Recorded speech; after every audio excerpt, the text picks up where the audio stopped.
என்ன சாப்பிடுறீங்கண்ணே? எனக்கு ரெண்டே ரெண்டு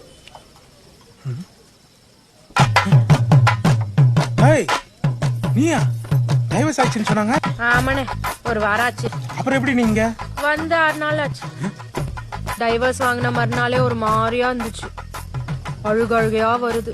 அவனை விட்டு 3 மாசம் பிரிஞ்சிருந்தாலும் ஏதோ ஒரு நாள் நம்ம புருஷன் வந்துருவான்னு ரொம்ப தெனாவட்டா இருந்தேன். இனிமே அவன் என் புருஷன் இல்லையா நினைச்சு கூட பார்க்க முடியலன்னு அழுதுகிட்டே போன அடிக்கிறேன். ஒரே ரிங்ல எடுத்துட்டான். என்னை விட்டுட்டு போயிட்டே இல்லடா அப்படின்னு நான் ஓன்னு அழுகிறேன். இவன் பைக்கை எடுத்துக்கிட்டு வரத்துக்குள்ள என்னால இருக்கவே முடியல. 6 கிலோமீட்டர் ஓடியே வந்தேன்னு